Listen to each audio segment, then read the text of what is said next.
Hi, I'm Eric Pratum. Welcome to the Unfolding Thought Podcast, the show for leaders and deep thinkers who demand more than the usual fluff. If you're the kind of person who moves on from a book, video, or podcast the moment it stops making you think or introducing you to something you can use, I hope you'll feel right at home here. In each episode, we uncover the deeper, often overlooked forces that shape our thoughts and behaviors, so you can see yourself, your team, and the world from a whole new angle, and then actually apply what you learn to grow and do better. On the Unfolding Thought Podcast, we aim for minimal filler and maximal insight, challenging assumptions and sparking new thinking every step of the way. Are you ready to dive deeper? Then let's get started. Today, I'm speaking with Jeremy Haselwood, musician turned marketer, author, and founder of Ampla Marketing. Jeremy's journey covers everything from being booed off stage at the Apollo to juggling multiple jobs while finishing school and then founding and running his own business, all in the pursuit of his passions. Today, he channels that same resilience he developed while giving his all for his dreams to guide nonprofits and businesses toward purposeful marketing. In our conversation, you'll hear how Jeremy's early years as a rap artist forged his creative hustle, how he developed the EDGE framework to help people find their own unique strengths, and why someone has to own it is the key mantra for any team tackling new initiatives. Whether you're a brand builder, a nonprofit leader, or simply curious about how life transitions can fuel professional transformation, you'll find insight and a good dose of motivation here. And now, I bring you Jeremy Haselwood. Jeremy, thank you for joining me. You have been a musician. You've been booed off stage at the Apollo. You've had a top 100 hit, if I recall correctly. You're an author. You're a marketer. I'm sure there is a lot more to your background. Would you mind telling me a little bit about yourself? Sure. Also, thanks for having me on the show today. But yeah, everything, you've hit the high notes, the cliff notes of the cliff notes version. But I'm Jeremy Haselwood, live in Atlanta, originally from Oklahoma. And currently, and for a while, been the CEO, owner of Ampla Marketing and Business Consulting. And my background is digital marketing. Got my start really as a teenager, just loving music, wanting to pursue a dream of seeing the world with music. And it was a friend of mine. We actually had a rap group. So we started rapping back in high school and was bussing tables on the weekends to save money to actually pay for studio time. This is in the dark ages before any 9-year-old could make a beat and record a whole album at their house. You actually had to pay and go to a studio.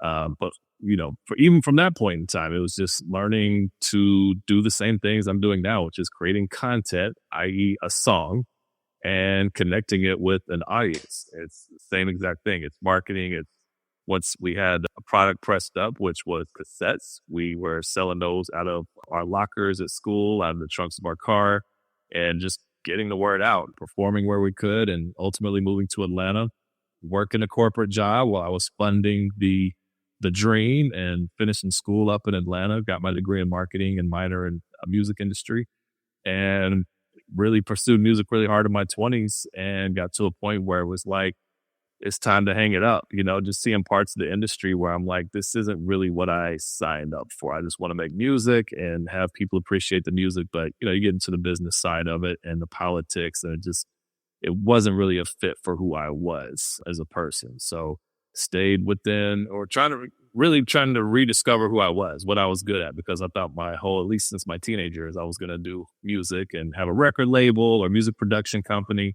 And then it was just time to make a shift, and went through a few years trying to figure that out. On the other side of that, ended up working for some marketing agencies, went back to school, got my MBA, went through employment, went through unemployment, went through employment again and unemployment again. And then nah, man, we're going to start our own company because I can have a little more control over my destiny in this route. So that's the little longer version than yours, but not the longest version. Thank you. I appreciate that. So there are some things I think you maybe didn't mention, if I recall correctly. And one is you run your own business. You run a marketing agency, which I would love for you to describe because I don't even know if I described it appropriately there. And then you're also a podcaster. So can you hit on those two real quick? Sure, sure. Yeah. So with Ampla Marketing, it's a digital marketing consultancy serving primarily nonprofits. It's not the only clients that I have. That's probably, depending on the year, maybe 60 to 70% of my client makeup. And outside of that, it's small and medium-sized businesses. I have a decent amount of food service clients, but the services that I offer are just general digital marketing consulting, everything from like website strategy, website content, social media content, email strategy, campaign planning. Like if we're planning overall digital campaigns and we need to integrate different marketing channels, or if you need to integrate your marketing with offline channels like direct mail or billboards or radio or something like that.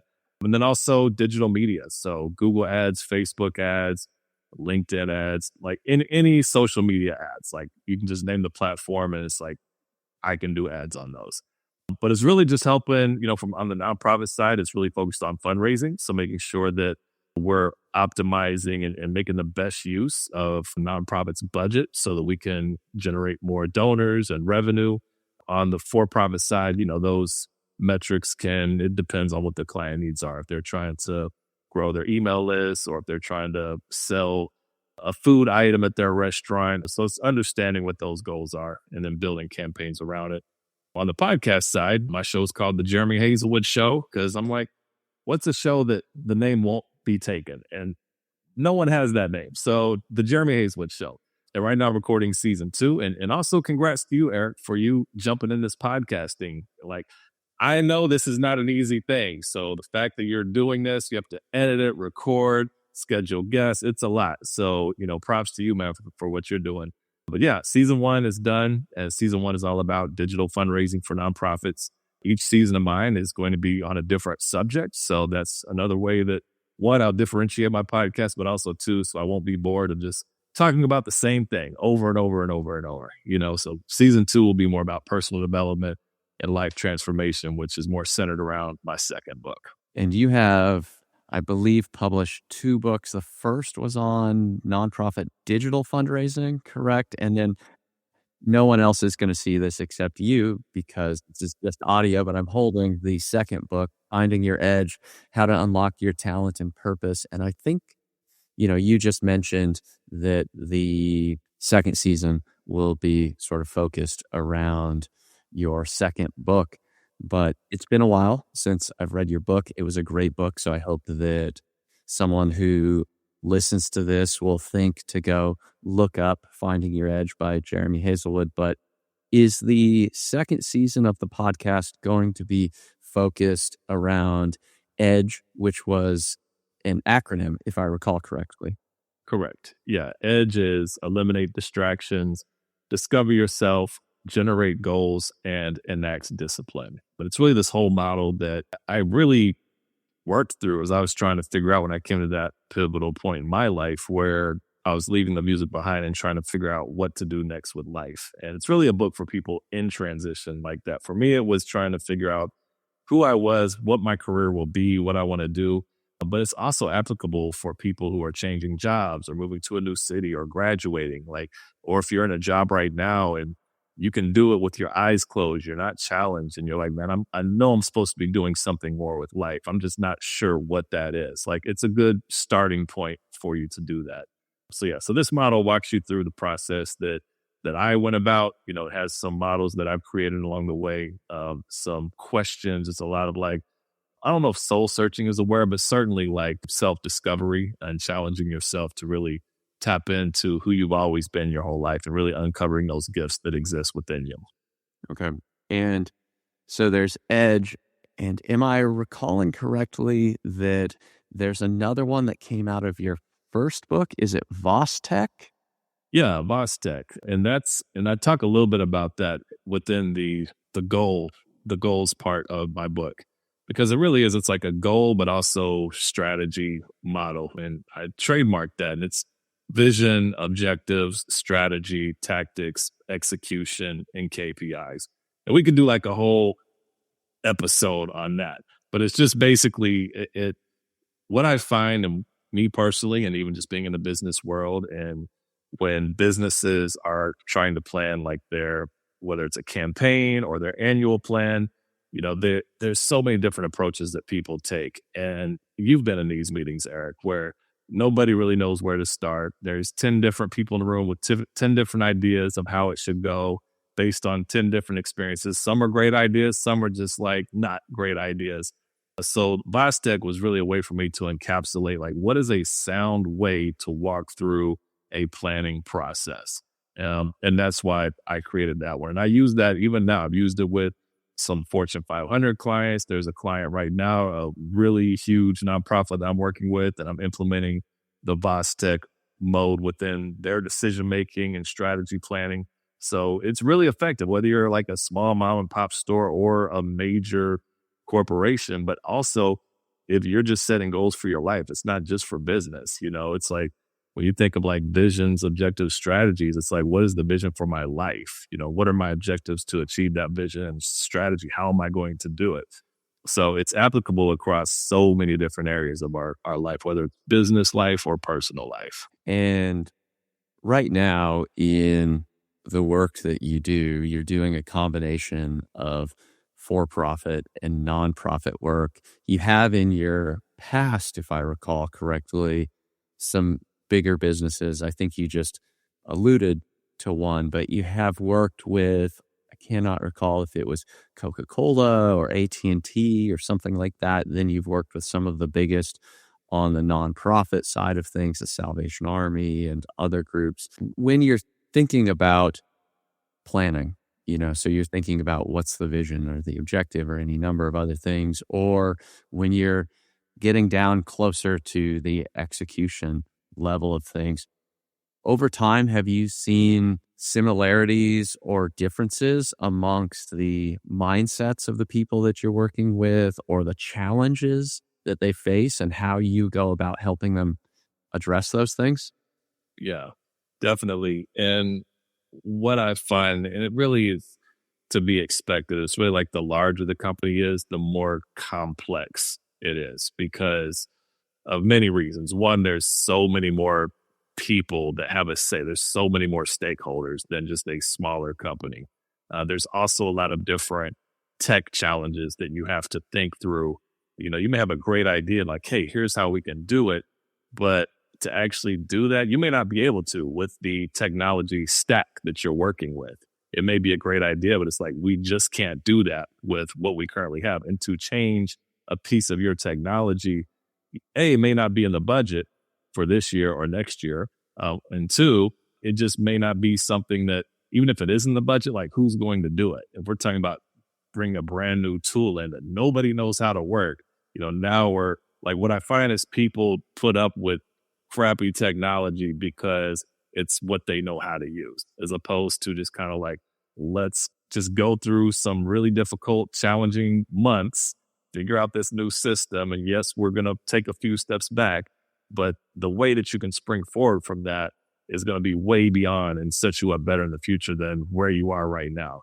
But most companies don't have the tolerance to do that. They don't have the appetite to go through it. They'd rather just deal with what we know. It's what is like the devil that you know is kind of the approach. So that's one of the biggest challenges that I would say when you're working with definitely different people, different technologies. So yeah, I'll leave it at that. And with your business Ampla, if I recall correctly, you emphasize in your messaging purposeful marketing, which I think shows up a bit in Vostek in particular, getting clear on what are we doing here, more or less. So it sounds like there are a lot of opportunities, regardless of for-profit or nonprofit, to lose sight of what are we actually doing here. And is it just Vostek, I suppose, that you fall back on to get clear on what's the purpose, or how is it generally that you go about trying to bring clarity to your clients for what's the purpose of what we're all doing here, I guess? Yeah. I mean, first is to ask the questions.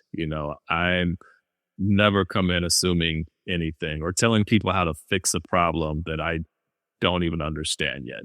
And I think when you deal with consultants and even agencies, sometimes there's this tendency to get a new client and say, here's everything that we're going to fix for you, but you don't even really have a good handle on what the problem is. So usually especially that first meeting, like I'm doing way more listening than I am offering solutions, because it's like the classic, going to the doctor and the doctor comes in the room and you're just telling the doctor to fix me. And the doctor's like, I don't even know what's wrong with you. Let's talk. Let me ask you questions. How do you feel? What part of your body is hurting? What's your diet been like? So I need more information.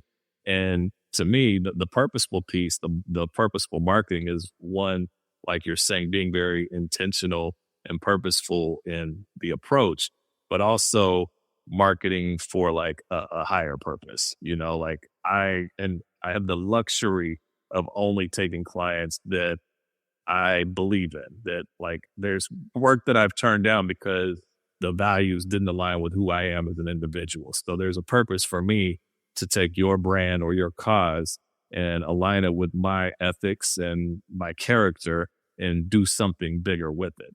But we're also going to do that on purpose. We're going to be intent about being very clear on your goals. I'm going to ask you, what are your goals? And based on the work that you do, Eric, you know this. You ask 10 clients and you ask them what their goals are, at least half of them are going to say, I'm not really sure. Like, that's why I hired you. And it's like, okay, cool. And they put the ball in your court, which is fantastic, because you have this experience of working with other businesses. And so you can take all this experience you have. And so you're moving them forward in that respect. Now, if they do say, here's what I want to accomplish and here's our goals, that's also great, because when they're clear on what they want to do, like you can just be a part of that team. It's, in some respects, like if you come up with the plan, then you have to bring them aboard and kind of sell them on your ideas and your plan. The other way, if they have the plan, you jump in like a team member, like they're Michael Jordan and you're like John Paxson. You're that role player that's just coming in and hitting threes from the outside when they need you. I think that is one way that really good consultants can differentiate themselves, is figuring out how to bring out of people what it is that they're really looking for or what's important to them, without making those clients feel like, hey, I'm paying you and you're just creating more work for me. Right. Yeah. And that's a key. And in a sense, it's a consultant is wearing also the hat of coaching. And I always look at coaching as you're not telling people what to do. It's more you're asking the questions, and you may know the answers, or at least the answer that you want them to arrive at. But you want to get the client more involved and ask them the questions because they have the answers. It's like it's their company, their organization. They know the history, they know their capabilities far more than any consultant ever will. So it's just asking the questions to have them discover that piece about themselves. And I love when I ask the question, like, why is always the great question. I know it's such a basic question, but why do you do this? Or why are you using this? Why is your approach this? And it's all in the way that you ask it. You don't want to come off sounding like, some jerk, like, well, why are you doing this? But it's like really a non-threatening, like, let's understand it. Let's talk about it out loud, because sometimes you ask that why question and people in the room look at each other and they don't know why. They're like, why? Yeah, why is that, Jeremy? Or why is that? And people are like, that's Carl that had the job before me. Like, that's how he always did it. But nobody knows why Carl did it that way. So it's like, okay, that might actually be an opportunity for us to dig into that and understand if that's the right approach that we should be taking. And maybe it is, but maybe it's not. So let's unpack that a little bit and let's look for those opportunities. And if people can't tell us why, and even if they say, here's why we do it, that's great. That's information. That doesn't mean that that's what you should continue to do. Because I'm fully of the mindset of the whole, what got you here won't get you where you're going. These are tools and approaches that you use to elevate you and get you to this point of success or failure, wherever you're at right now. But I'm always open to like, let's reevaluate what did we like, what worked about this approach, what do we need to do more of, and what didn't work, and what can we do less of, and is there something not in those realms that we can try to add on to this and make whatever the goal setting or the strategy even better. Often, even if people do get clear on why they're doing something or what their objectives or their goals are, they can end up sabotaging whatever the new initiative is. And they may have competing commitments. There may be deeper fears or some sort of hidden constraints. In the work that you do you generally get involved with dealing with what's getting in the way of us accomplishing these things that you say you want to accomplish? Mm-hmm. Sometimes, like there's a client that I'm working with now, and I absolutely will not name names, but there's a lot of bureaucracy with this particular client. And it's one of these things where there's some initiatives that they have, and they have multifunctional teams, but yet these initiatives, it's nobody's like main responsibility. So nothing is getting done on it. It's like, here are the things that we want to do, but these different departments are working towards their own goals. And yes, we all agree that this is our initiative, but there's not a single department who owns it. And it blows my mind that larger companies function this way. And you would think they don't. You think larger companies have it all figured out. But once you start working there, you're like, wow, there's a lot of problems. But there's a lot of things they do great, a lot of great processes and things like that. But when you look at initiatives, and this is what you can get into, especially with larger companies, is you've run a certain way so long, and especially in this digital age, the AI age, it's like, who owns AI? Is it marketing? Is it technology? Is it sales? Is it communications? And everybody owns a piece of it, but nobody owns it. So that's the piece where, I come in and I try to present this as a problem. If it's not anybody's responsibility, then there's going to be no progress made towards it. So how can we call this out as something very important? You said that this was an initiative. So if this is really an initiative and it's that important, it needs to have an owner, like one owner, and you can have other people that contribute to it using like the RACI model, for example. And I forget what all that stands for, but I know it, it is involved with roles and who needs to be informed and all that stuff. But there needs to be ownership. So my role with this is, let's push it into a team. And nobody wants to take it, because everybody's overworked with the work that they already have. It's like they want to contribute to it, but nobody wants to own it because, that's more work on us. But it's like, man, someone has to own it. And now does that mean we need to hire somebody else to bring in? So it opens up a lot of questions. It's uncomfortable, but ultimately it really helps put that pressure on. Hey, is this initiative something that we really believe in, that we're really going to go after? We're not just going to do it halfway. If we're going to do it halfway, let's not do it at all. It's not our competency. So let's just set it on the table, pick it back up next year and see if we're going to be serious about it. If we are going to be serious about it, let's put the time and resources into making it. So that these are some of the decisions that I attempt to help business leaders make. When you get the chance to work with organizations that are trying to do something new, or you've come in and you're being asked to provide clarity where things are currently unclear, maybe some certain processes don't work, or there's the change in technology or whatever else, that likely has created a lot of stress for the people that were involved even before you got involved. If you're going through some type of change, if you're leading them through some change, there might very well be continued or even increased stress or anxiety. Now, I think I recall from your book, Finding Your Edge, or maybe I've encountered it with you in other places, that you do have a desire to coach people or to include in your work an appreciation for self-care and for people to be able to have their mental life, their careers, to whatever it is that they're doing, to have some sustainability on the human side of things. So in potentially high pressure situations, Do you introduce much of that kind of coaching or consulting that maybe is on the level of coach or individual to a lot of your projects? Or is that kind of coaching and consulting sort of a separate offering? Yeah. I would like to work it into more business clients of mine. However, like it's been a hard sell-in for me. It may not be for other people, but typically people are hiring me for marketing and consulting, and that's the budget item. When we start to bring in coaching, that's usually a different line item and a different, yeah, it's not necessarily what they know me for because their experience is marketing, but when they see maybe some of my content online and read my books, like, oh, he actually can do this as well. So I tend to do the coaching more on a personal level right now. The goal is that maybe when we listen to this podcast 3-5 years from now, I'm like, hey, I remember when I was on the podcast and we were saying this is what I wanted to do. But now here I am. But for the time being, this time stamp right here, yeah, it's really just more from a personal standpoint. But it is like it's the personal, the self-care, we'll call it that you have to take. And I wish it was worked in more to the business world. And I think there has been some attention on it in the past, 3 to 5 years or so. But from a personal note, yeah, you leave your office, you come home, you're stressed. Maybe you have other goals, you have other deadlines, you have a family you're coming home to.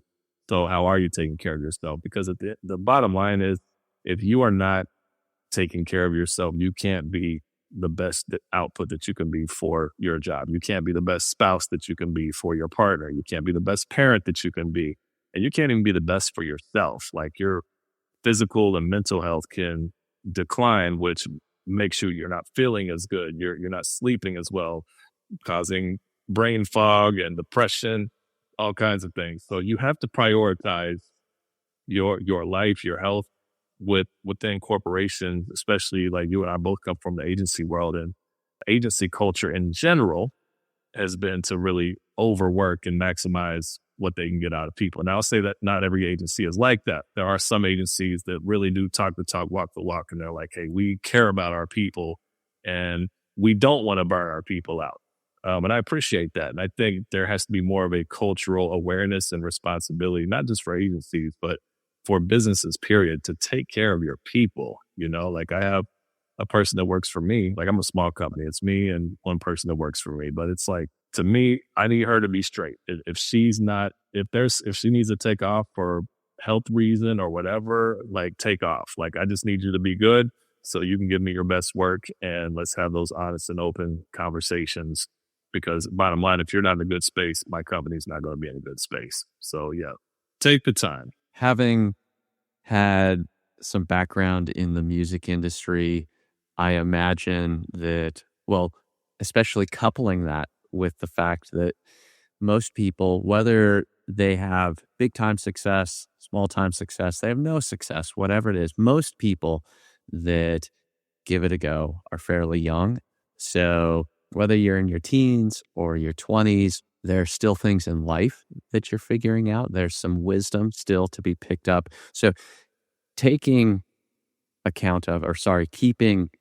in mind that you spent some time in the music industry following a passion and doing things that are very difficult, and you have been an entrepreneur as well, which can come with a certain level of risk and uncertainty. I'm curious what you've learned through your journey about, I don't know, moderating how much time you're putting into things or how much you're thinking about things that maybe aren't always useful, and even perhaps what your experience was when you were younger and you were going through music and there was a lot of uncertainty. How did you deal with things, and what did you learn along the way that maybe you would like people to know now and they can save themselves from some of that pain? Yeah. Yeah. It's very interesting, like looking back at where I was, especially when I moved to Atlanta, and how I was living my life versus how I'm living it now. Because back then the hunger was like top level. Like I was kind of like, I moved from Oklahoma, from everything I knew, from my family, everything, to follow this dream. So in a sense, doing that and even starting my business, there's some degree of risk aversion that I have. It's kind of this high risk, high reward. But over time, I've tethered that, because when I was 20 years old and moved to a new city, like, I'm 20, I have no responsibilities except myself. Now I needed to pay rent and things like that. So I did work a job for as long as I could. But back then, man, it was such a hustle, because I was working 40 hours a week. I was finishing up school and I was taking a full load. So depending on the semester, between 14 and 18 hours while I'm going to school full time. And then I also worked at the school radio station. And then I also was doing music on the side. So my life, like, looking back at how I did that, is insane. I slept like 4 hours of each night consistently, because there were 0 days off. And I don't know, people say that like, oh, no days off, but like, literally it was 0 days off for about 3 or 4 years, because I had my work schedule such that it kind of worked around my school schedule. So I worked almost every weekend, went to school Monday through Friday, worked at the radio station in the evening. And then I'm at home when I'm done with homework, like making beats, recording in my studio, going out to perform in the Atlanta area. So like, it was the hustle, but it was exciting for me. And I was never tired. Like, you get into that mode and you're just like, this is just what it is. Like, 4 hours, it didn't seem like, I never felt like I lacked sleep. I didn't wake up groggy. I just like, it's time to go. It's the lifestyle. That is not sustainable. For me, it was sustainable for me at the time, but you can't do that for like 10, 20 years. Like, you shouldn't do that. That's terrible for your body. But get to a point where I have a son and walk away from music, have a girlfriend who became my wife. We have 3 kids between us, priorities shift. And at the time with music, it was like, all I wanted to do was music. So 100% of any ounce of time I had went into that. Now it's like, man, I love my family. I love working, but I like the balance. I don't want to work, as hard and as long as I did before. It doesn't mean I don't still have a drive in me, but if I could go back and tell people going through it, this is probably terrible advice, but it's like, go hard while you can, in your early 20s, if you have the ability to do it, but take care of yourself. If you notice that your body feels off, your mind feels off, then you're probably going a little too hard and you need to pump the brakes a little bit. Finding the things that are most important to you and making sure that you are being able to show up for those things and be the best person that you can. Like, that's always been most important for me. So, through life, as I've lost jobs, which sucked. And to your point, it's like, yeah, I started a company which seemed risky, but going through this cycle of working for multiple marketing agencies, they hire people when they get clients, they shed headcount when they lose clients. Going through a few cycles of that, it didn't seem like such a crazy idea to start my own business, because I'm like, there's probably more stability here. And it's proven to be that way for me. It doesn't mean that'd be the case for everybody. I feel very blessed in that respect. I don't recall if we've talked about this before, but at least at the moment, I didn't realize how similar some of our experience was. So when I was doing my MBA, I recall at least one point, I had 4 different jobs that I worked a minimum of a total of 40 hours a week, sometimes more. Plus I went to school, plus at least for the, medium-sized town that I was in, the band that I led was quite popular. Now, of course, we were not popular enough that when we went to the next town over, anybody would show up at a show, but that's quite common. And I had very few attachments or commitments other than I just needed to finish my MBA. I was attached to my band. And then, of course, I had commitments in those jobs. But I didn't realize that we had those similarities. And of course, I don't recall if it was stated before, but for anyone listening, Jeremy and I have worked together before as members of an agency. And, I probably don't need to say it, but Jeremy is easily one of the smartest marketers I have ever worked with. Say the same about you, man. Thank you. Thank you. I appreciate that. Well, I want to make sure to get to it, even if in brief before we wrap up. You mentioned AI at one point. You run a small business. There's a lot of uncertainty around AI at the moment. And there has been uncertainty throughout our careers in marketing, whether you're talking about something that should have been simple, but to me felt really dumb, like the changeover from Google Analytics Universal Analytics to GA4, or early days in social media before there was a lot of opportunity to advertise, but you had big businesses that were involved in it. So then everybody else wanted to know, what am I supposed to be doing here? There have been lots of times when there was uncertainty. It feels like to me with artificial intelligence that it's not just a marketing thing or just an IT team thing. It feels like there really is a step change that's going on in a lot of different spaces of life or work. So, what I'm getting around to is, what are you experiencing, or how would you want people that hear this to think about the things that are changing in marketing? And then, as a result, might they want to go and look up a certain type of information or talk to you? Because, as I said, I think there is a lot that's changing. It's not just that things are changing and it's uncertain. I think we have a way in which we are going to be able to do work that is different as a result of this. No, I agree with that. In my world, like, I'm so focused on AI's use with marketing that I often don't even think about the ways that AI is going to be used outside of my marketing world.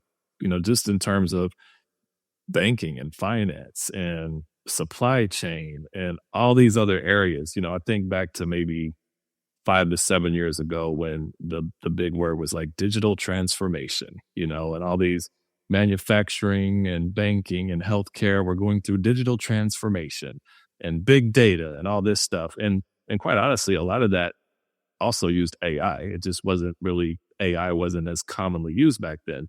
The AI models have gotten so much smarter and more. The bar has been lowered where people like you and me can access it for free. Whereas maybe 5 to 7 years ago, you had to spend a lot of money to access those models. So when you have a bar of access that's significantly lower, it's really interesting. You're basically putting it into the world's hands. Whereas before, that power and use of AI was held for people that had access and resources. So I think and we've already seen how people are using AI that maybe the big companies didn't think about. From a marketing perspective, I've had, many conversations about AI and marketing, especially here in Atlanta. I connect with a few marketing groups here locally. And of course, it's a hot topic. Some people are worried about their jobs, especially like copywriters. And one thing that we keep coming back to is there still has to be somebody to run the AI. They don't have robots to run the robots yet, So when I look at, there's a seasoned marketer and there's a brand new marketer. I think a seasoned marketer has the luxury of experience and knowing what works in marketing and messaging, what doesn't work in marketing or messaging. And they can use that to create really good prompts for copywriting or, creative, whatever the case may be, or even campaign planning, social media copy, because they have that experience. That doesn't mean that a new marketer is going to be out of a job because they don't know how to do that. The new marketers, in my opinion, have a really good opportunity because this is like, if you think of college students and people just getting out of college, like this is really like the first generation entering the workforce that AI has been a part of them. They've learned it early, just like people many years ago learned digital marketing because they were younger and they understood it. They had the time to develop that knowledge and research, whereas older people in the workforce didn't have the time. They were always stuck on other forms of marketing. So for a younger marketer, it's like get in there, learn the tools, and be a help to guide senior marketers with how you can use AI and bring that tools and work with the older marketers to understand the history of what works and what doesn't work. So yes, people will lose jobs, but it's also going to create jobs. But I think at the end of the day, the main thing that cannot be duplicated is like the human element.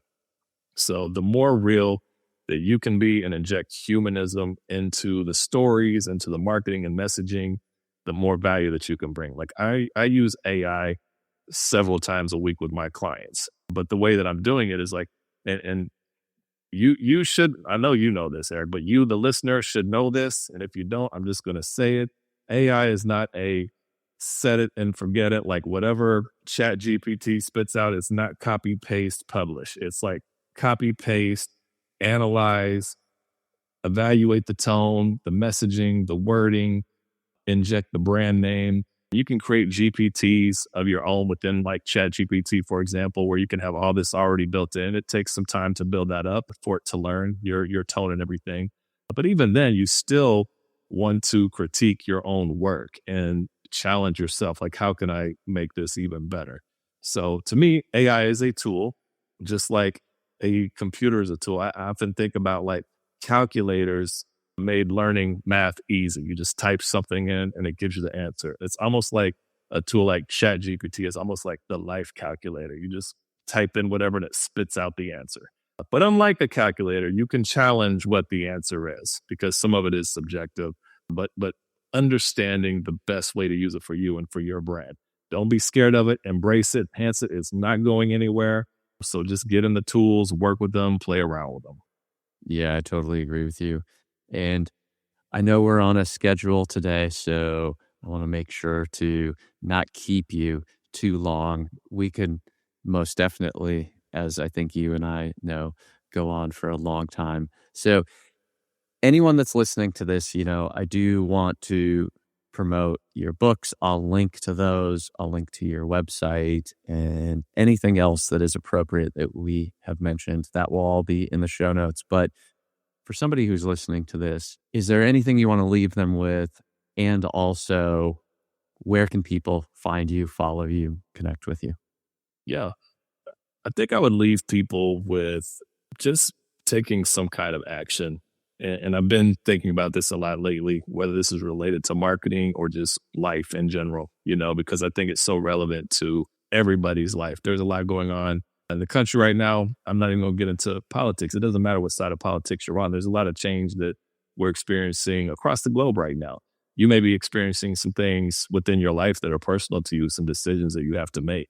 So like what I want to leave you with is just have the courage and the hope to make a choice, to take an action, write something down today. Like even after this podcast, like what is something that you can do today? Something that's bothering you, something that's been like nagging at you. Like, I know I need to do this, and just like take just a small action today and start that journey forward with whatever it is that you need to overcome or work towards. So that's what I would leave them with.